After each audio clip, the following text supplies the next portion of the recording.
Welcome to SportsBeat. I'm Dave Scarangella. I own a website called DullasDistrict.com, and this is the final week of the regular season in high school football. We'll take a look at last week's games, with the most compelling game probably being out at Broad Run, where the Spartans were able to complete their third consecutive 10-0 perfect season. But the story of the game wasn't the win. It was a couple of officials' calls that decided the chest bumps and shows of celebration were actually illegal. Talked to a couple area coaches on Saturday who said their kids chest bump all the time and they've never been called for penalties on that. But in this case, it cost Broad Run their star running back, TJ Peeler. Let's take a look. Broad Run scores on its first offensive play from scrimmage as Connor Jessup throws a 60-yard TD pass to Joey Quigg to make it 7-0.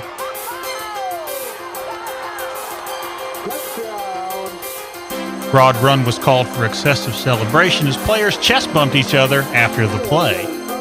Connor Jessup then hits Alex Evans down the middle to get the ball inside the 20. 2 plays later, David Weaver takes the shovel pass into the end zone to make it 13-0. Note the chest bump. No flag. Broad Run goes for 2 and makes it. There are chest bump celebrations and more flags. TJ Peeler then gets his only carry of the game, going 60 yards for a touchdown.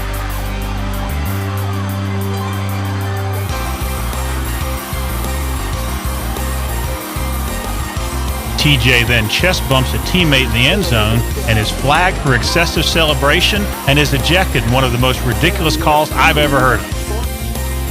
Broad Run then comes up with this interception to stop a Potomac Falls drive. Adrian Fleming then goes to work, and you may think he's down.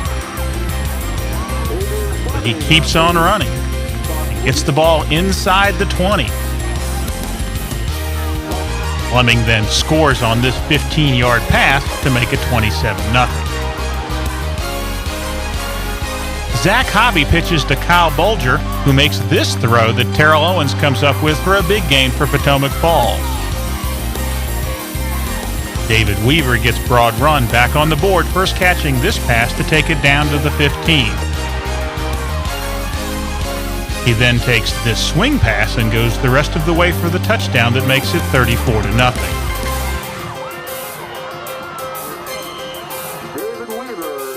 Weaver makes it 40-0 on special teams as he catches this punt on his own 28, then cuts to the outside and heads down the sidelines for a 72-yard return.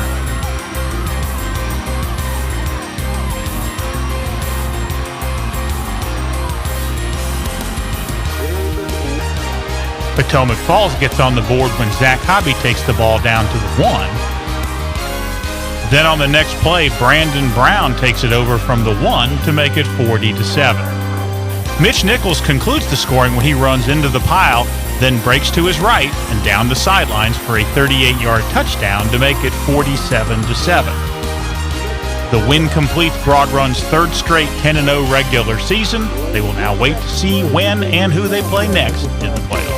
Out at Dominion, the Titans are battling for the final playoff spot in Group 2A, Region 2, Division 3, and they had a big game against Parkview. The Patriots were able to win the game 31-0, but the good news for Dominion is based on this week's VHSL Power Points, they're still number 6, and they're still in the race for the playoffs if they can win their season finale against Briarwoods. Let's take a look at the highlights from the game between Dominion and Parkview.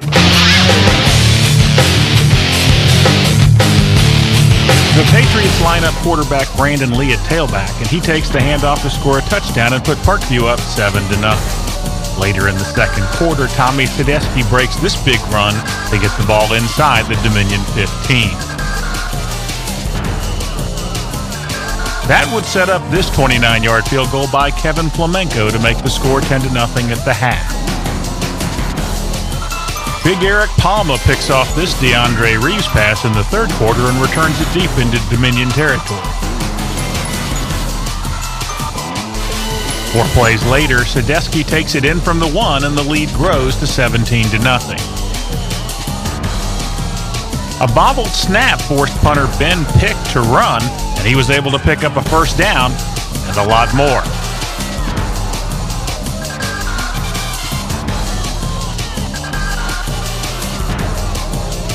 4 plays later, Brandon Lee refuses to be brought down, bullying his way into the end zone from 15 yards out to make it 24-0.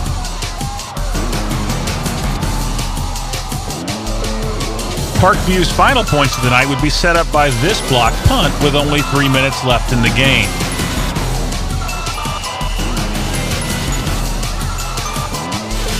Four plays later, Sadesky gets the call, scoring from 3 yards out to make the final score 31-0. The win improves Parkview's record to 6-3 and gives them a solid hold on third place in the Region 2 Division III race. Dominion drops to 4-5, but still has a great shot at making the playoffs in Division III as well. Out at Loudoun Valley, the expression is every game is a playoff game, as the Vikings, now with 6 wins on the season, are still number 7 in the Northwest Region Division 6 playoff standings. They had a big game against Heritage. They were able to win, but they're still number 7, so they will need to win this week's season finale against Battlefield if they hope to get into the postseason. Let's take a look at the highlights, though, from the Loudoun Valley Heritage game. Every game is a playoff game for Loudoun Valley, and Andrew Taylor puts his team ahead with his 9-yard scoring toss to Garrett Cranius to make it 7-0. Early in the second quarter, Taylor finds Kyle Conan to move the ball into Heritage territory.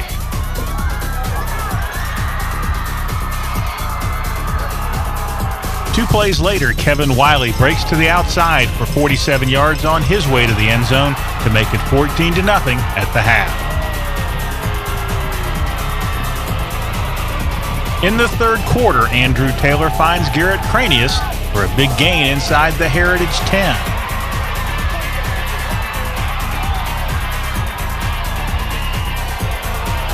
Two plays later, Wiley gets his second touchdown of the game to make it 20-0. Good fortune smiles on Loudoun Valley as Kyle Conan catches the pass from Andrew Taylor, but fumbles before crossing the goal line. Harrison Jackson recovers for the touchdown to make it 28-0. Cranius gets his second touchdown on this 13-yard pass from Andrew Taylor to make the final score 35-0.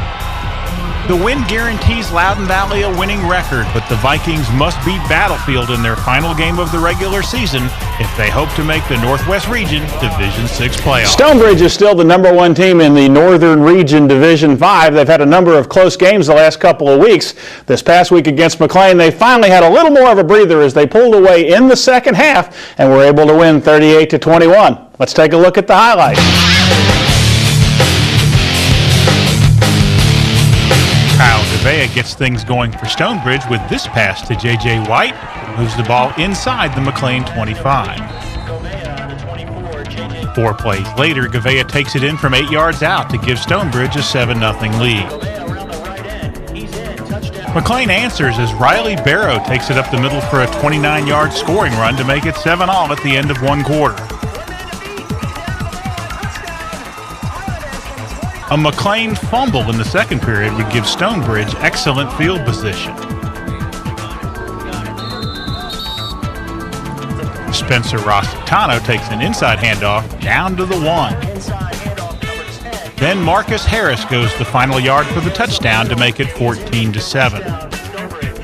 Stonebridge's defense lost track of Jonathan Fremerman, and he catches this pass from William Heck to go 69 yards for the touchdown that ties the game at 14 apiece.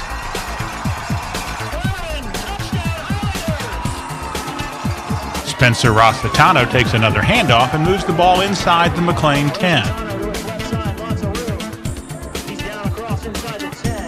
On the next play, Kyle Gavea finds Taylor Lamke from 6 yards out to give Stonebridge back the lead at 21-14. An interception by Stonebridge's Andre Best gives the Bulldogs the ball on the McLean 47.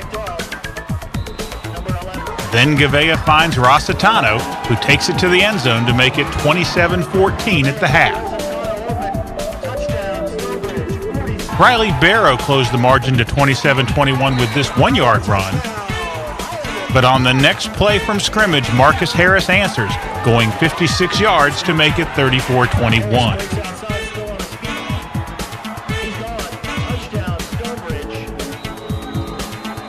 Abdul Shaban would add a 21-yard field goal for the final margin as Stonebridge clinched the tie for its 5th straight Liberty District title. That's all we have for this week's show. Thanks for joining us. If you'd like to watch this on a larger screen, it is shown multiple times every day on Comcast Cable Channel 2. Take a look at the TV Guide listings and it will show you the different times it's shown throughout the day. Again, thanks for joining us. I'm Dave Scarangella. Until next week, we'll see you on SportsBeat.